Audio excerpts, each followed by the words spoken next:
Hey, everybody. Brian Davis here with the Austin American-Statesman, Hookem.com, and here with the fellas. Wednesday morning, this is after last night's open practice at Royal Memorial Stadium. The Horns were out there for about 2 hours, a typical practice session, quite frankly, from what we normally see. Nothing too out of the ordinary. About 2,000 people we counted, not individually, of course, but about 2,000 was what we sort of figured were crammed in on the west side. And good temperatures, good crowd, a decent atmosphere, but was it a good team? Let's throw that out to the fellas, and whoever wants to pick it up and go here. What did you see? What did you like? What did you not like? I've seen crisper practices. I'll say that it just didn't look real sharp. I guess my big takeaway is that they really didn't pass the eyeball test. They do maybe physically. We're right up there in the south end zone, and we're watching a lot of the offensive linemen work, and they pass the eyeball test. It's a good looking physical offensive line group. However, when you got four freshmen in the two deep in your offensive line, two as the starters, Devin Campbell and Kelvin Banks, and two more in the second team, it gets a little dicey. But I would say, offensive linemen looking at least the part, and then the quarterbacks wildly inconsistent, throwing a lot of picks, neither one looking sharp and neither one looking like it taking control of the job. I was there to see Quinn Ewers and Hudson Card, and was disappointed. I thought we'd get more. I know it's a practice, and I know it's one practice out of a month's worth, but I just didn't see anyone take that ball and run with it and be the guy leading in the clubhouse. I don't know who they're going to start. I'm still going to say it's Ewers, but he did nothing on Wednesday night to convince me or anyone else that he's the clear choice. The one thing, and Danny and I noticed this early on, when Quinn Ewers missed on a big throw, those 2,000 people were like, oh, I mean, it was audible. Oh, but when Hudson Card made a good throw for a touchdown, it was polite applause. I really believe that they want Quinn Ewers to be the quarterback, the people who were there. And so I don't think he did anything to distinguish himself from Hudson Card, who, if I had to pick, was the sharper of the two yesterday, and that's not saying much. Yeah, I think if you went into this, if you're a Texas fan and you went into this practice thinking Hudson Card should be the starting quarterback, you left thinking Hudson Card should be the starting quarterback, and it really had nothing to do with what Hudson did. If you went into that practice thinking Quinn Ewers should be the starting quarterback, you left thinking Quinn Ewers should be the starting quarterback, and it had nothing to do with what Quinn did. Both quarterbacks were inconsistent, but to their credit, or I guess as an excuse for them, I mean, this was a vanilla practice. Steve went into it saying that it was going to be a vanilla practice. They were without two of their top four running backs because Roschon's hurt and Jonathan Brooks was sick. I think at one point their third string running back was for the 11 on 11 was a walk-on. Arguably two of their top four receivers weren't available yesterday because Isaiah Nayer's out for the season, and then Ajay Hall is obviously suspended right now. So it was a vanilla practice with not a full squad. Who knows what this offense is going to look like in whatever it is, 17, 18 days, as opposed to actually down in the season. But obviously it wasn't one of those things where everyone left being, okay, this is a 12-0 team. How dare the AP omit this squad from its preseason poll? But at the same time, it's also not something I don't think anyone should be overreacting or freaking out about. It was a vanilla practice with some ups and some downs. I mean, there were some highlights we definitely can talk to, but there was definitely some shaky moments. So Brian, bring the sunshine. Well, let's talk. I want to talk about what I focused on most of the night was the offensive line. As you guys know, this is the bone that I'm chewing on for the whole month because I think it's so important for the future of the program. And I thought it was really interesting. Two things. Number one, we saw Junior Angulau and Isaiah Nayor out there last night in practice jerseys and pants, and both had giant braces on their injured leg. We learned on Monday that both blew out their ACLs in Saturday's scrimmage. They'll be gone for the season. But to see both of those guys out there helping and coaching, especially Angulau, I just thought that was a huge thing for their character, to be out there and still being a active participant with what's going on while they kind of wait for the swelling to go down and wait for their surgery. That said, to me, I was watching that first team offensive line, Banks and Campbell, two freshmen, two of the 7 highly touted freshmen were out there in the what would be the first team unit. Christian Jones at right tackle. It needs to be said up front that Kyle Flood is cross-training all these guys, and that he is mixing and matching different players, possibly on different days of practice. But I still believe that Kelvin Banks needs to win that left tackle job for the sake of the personnel across the board. He's the guy you want there. Get him out there, get him playing.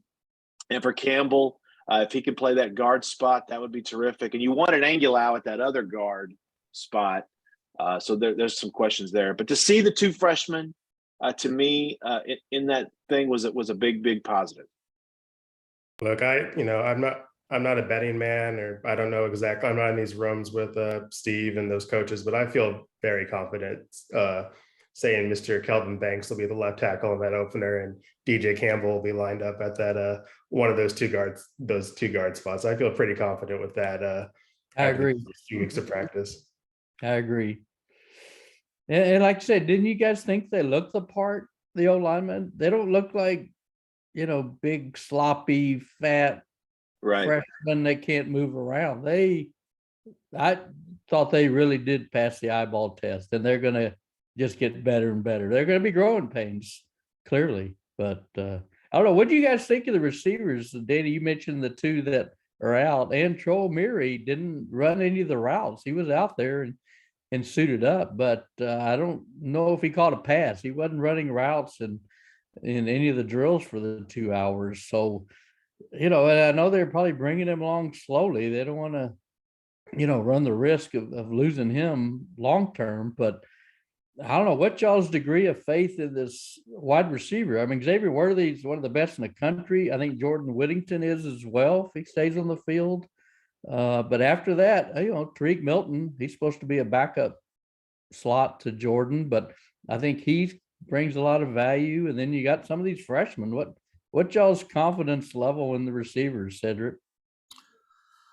I know Danny wrote about Casey Crane, who was wearing a green jersey but looked really good. I like him. I like big, and he was catching it with his hands and not letting it get into his chest. And he was a guy who stuck out. Jordan Whittington looked really good. Yeah, he really is. Did. Had a nice catch in the end zone where he high pointed the ball and reached over a cornerback to catch it. So not as worried about the receivers after watching them. I'm more worried about the guys throwing them the ball. And the offensive line did look the part, but they're going up against the defense that was, a couple, not good last year. I'm going to tell you, though, a couple of times, those interior guys, Snacks Coburn and Broughton, those guys were getting a push, and they were really bothering those young quarterbacks. So it remains to be seen if they get a pass rush. That is a big if.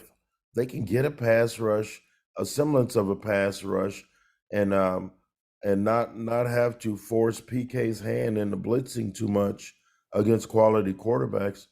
I think it'll be an improved defense, but I do think that the receivers, without Isaiah Nayar, did account for themselves really well.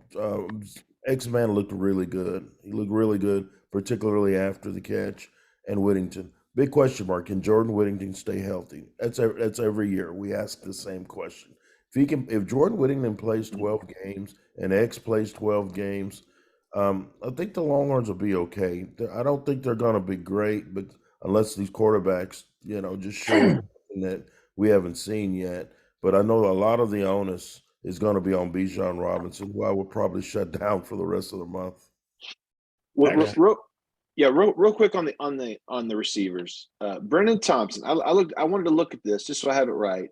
They've got him listed at 5'11", 185, 162. I don't even put my glasses on. 162, I believe is what that says. Yeah.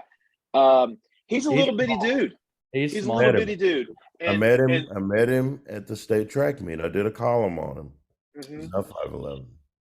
And so the way they did a drill, you guys, this happened right in front of us. Thompson goes up and catches the ball, makes a catch, but he gets tied up with the defenders. Yes, it was a touchdown catch, but he got up and slowly, gingerly had to walk off the field. And I got to tell you guys, that's my worry with him. Yes, incredible speed. Get him in the open field and look out. But is this guy with that frame durable enough to go 12 games at this level? I don't know. Yeah, it's hard to predict. I mean, but I like him and Savion Red and Casey Kane, as Danny mentioned. Danny, do you think these freshmen make a big impact this fall at receiver? I mean, I don't think they have a choice. They're going to need to. I actually kind of disagree a little bit with what said. I did not think the wide receivers looked that good yesterday. I thought there were a lot of drops. There's one segment of practice where Quinn looked terrible. He was thrown into the media session, but he was also looking terrible because his receivers are a bunch of walk-ons and guys who aren't going to contribute. There was one pick where his receiver just flat out fell, and so Quinn threw this spot, and there was no one there except for a defender. And so, some of those quarterback issues that we talked about were not necessarily on Hudson, not necessarily on Quinn, is because of the receivers were dropping. I mean, Brennan had two really bad drops in front of our section, but he also was electric, and that young man can fly. I mean, he is so fast. I think that's I think number 11, people associate that with Sam, but I think people are going to fall in love with that number as long as he's wearing it at Texas. But these young guys, there's going to be growing pains, but, as Brennan, as Casey Kane, who didn't play at all last season, but is going to be redshirt freshman this year, as Savion Red, as those guys kind of get through their growing pains and get through this non-conference schedule, I think they're going to contribute. And, you do have two foundational pieces with, Xavier and Jordan. And if those two can lead the way, and you get a Tariq Milton, who's a sixth-year senior, who's seen plenty of football at Iowa State, those guys can step up. And whenever Jai Hall gets reinstated into this team, I mean, this is a fine receiving corps. It may not be one of the best in the nation, but this is something for whoever the quarterback is that they can work with. And it's only going to get better as these younger pieces mature and get used to college football. And we hadn't mentioned the tight ends, who I'm high on. I know Sed gives me grief about it, but Jatavian Sanders, a freakish athlete. We always talked about him. Should he be an edge rusher? But they've kind of made up their minds on him, put him at tight end. I think he's going to have a big year. I don't know if any three knuckleheads agree with me or not, but I look for big things from Jatavian Sanders. When's the last time a tight end had a big year at Texas? Come on, Doug. No, doesn't mean it's not going to happen. Don't drink that Kool-Aid. They don't throw the tight ends. They may have to, the way the wide receivers keep going down. They don't throw to them in Alabama, and they don't throw to him at Texas. No, they did. Be a glorified blocker. He might catch 15 passes this year. He's not going to have a big year. When's the last time a true freshman tight end had a big year anywhere? Stop. Well, he's not a true freshman anymore. Oh, wait. Oh, that's right. He didn't play last year. He's not going to play. He's just he's a guy who should be playing defensive end. Sorry. Real quick, let's talk about the defense. Got to say, fans up front, right up front, you should understand that if you've never been to one of these open practices, it is sometimes difficult to gauge the defense because they aren't allowed to tackle all the way to the ground. There's more air on the side of caution with that. But we saw DeMarvion Overshown out there mixing it up with Bijan Robinson and some one-on-one drills. We saw several defensive linemen out there making pushes during inside drill. Guys, I think we all sort of expect the Byron Murphys, the Javondre Sweats, Coburn, Ojimos of the world to really, they got to lead the thing up front, it seems to me. We're all still waiting on Alfred Collins to make a big push. But I really feel like defensively, guys, if this defensive line can't kind of lead the way, I think they might have a hard time. They're the most, excuse me, they're the most experienced crew. I mean, a bunch of juniors and seniors, and we're waiting. And I think this is now or never for those guys. And you know how easy they could make it on the corners and the safeties, those much maligned linebackers, if they could get a push up front and be disruptive. I've been waiting, and let's just all say it, we've been patiently waiting, along with the fans, for these guys to grow into themselves. Alfred Collins had that great bowl game as a freshman, and we were like, okay, he's got star potential. And we just haven't seen that level from him since. And so Snacks, Coburn is a space eater, and he's a disruptor, but we don't see it on a consistent basis. And if those guys can just find it, and there were times when I saw them get that push on Tuesday, and I thought, okay, they're going to need this. But once again, you're only as good as your pass rusher. I know the big uglies in the middle are really important, but if you don't have that athlete on the edge where they have to account for him on every passing play, you're just not going to be able to get it done. And they've got to find that. And hopefully PK has an ace up his sleeve. We don't want to see these guys giving up 425 yards a game. We don't want to see that. We're the media, and we don't want to see it. We want to see them giving up 350, 340. That's got to put them in the mix in the Big 12, because the Big 12 is largely an offensive conference still. I think Overshown might be that edge rusher secret weapon that leads them in sacks this year, because he's got the speed, and we'll see if he's got the instincts to do that.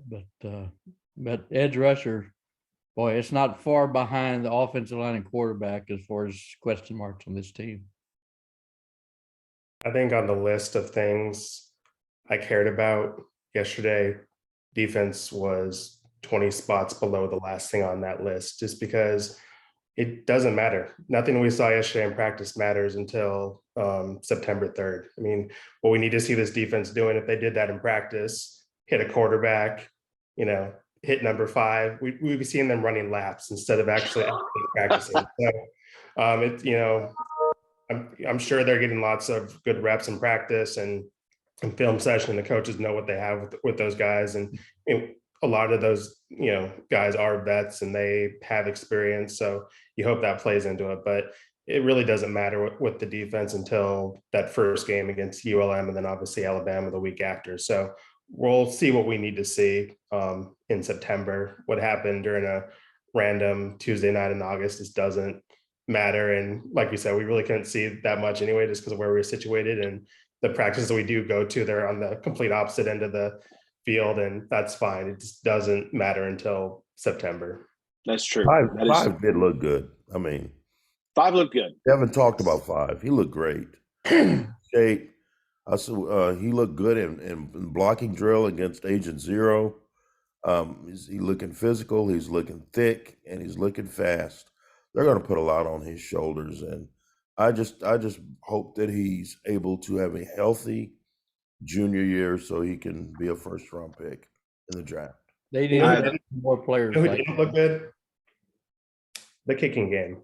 And I think Texas kickers had a little bit of a rough day yesterday. Obviously, the ones they have there, our guy Dicker, the kicker, got waived by the Rams, which was unfortunate for those fans, including us in the media who like that young man and are hoping he can find a home in the league. I guess he can come home to the Cowboys. I know Seth was suggesting that yesterday in the stands, but it's gonna be interesting to see what they do if Bert Auburn or Will Stone from up the road at Regents can't get that job done. I mean, we made fun of Tom a lot because of his binder and his refusal to kick field goals, but if what we've seen over the spring and kind of yesterday is a trend, we may see a lot more fourth downs than Texas fans would prefer, just because that was a little bit of a struggle yesterday at practice, and it wasn't Will wasn't here during the spring, but Burt wasn't overly impressive in the spring game either. So there's a little bit of concern there, but once again, it's August. We'll see what happens in September, but that's something I noticed. I do miss the binder.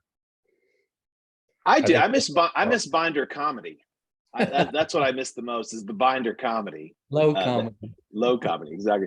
All right, before we wrap this thing up here, guys, let me ask you this. Granted, it was one practice in the middle of August, but we've seen a couple of these windows now. Yesterday, we got to see the whole thing. Here we are today as we record this. It is August 17th.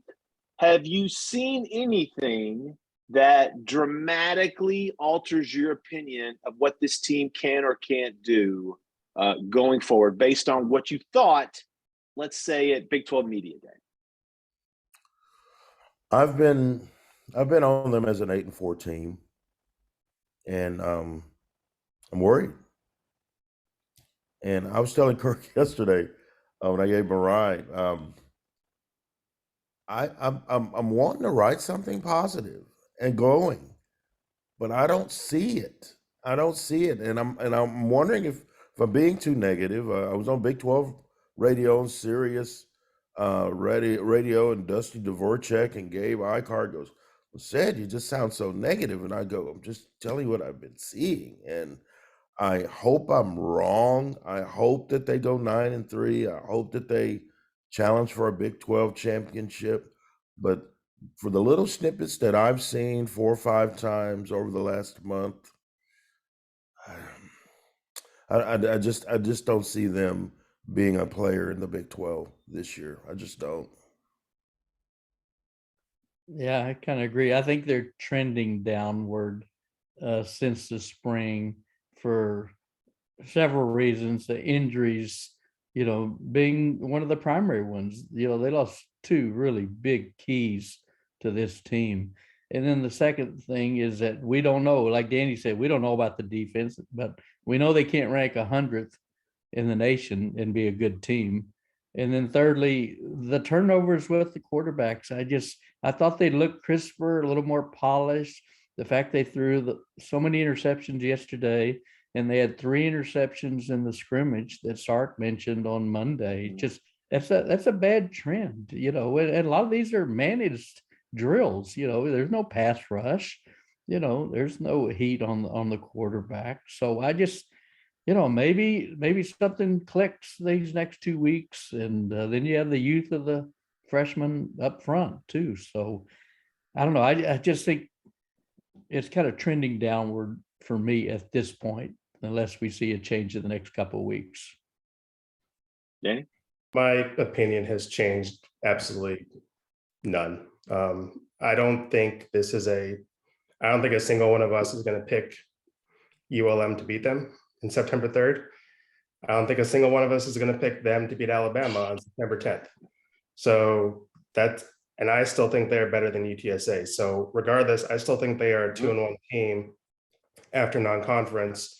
And then you hope, if you're a Texas fan, that those young players, the young offensive linemen, those young receivers, and whoever the quarterback is, can use that non-conference schedule to grow up and to get better and to just get ready for conference play. And if I thought that those young guys would need to step up and produce beforehand, I still believe that. And so I'm not really going to change my opinion based off practice, just because I think those game reps are just more important. And, if they come out and look terrible in those first 3 games, then I guess I'm going to be incorrect. It's happened before, but I feel that, until those first 3 games happen, my opinion is going to be the exact same. I still think they're going to be 2-1 after those first 3 games, regardless of what happens, unless more injuries happen. Obviously, those injuries aren't ideal, but my opinion is still the exact same.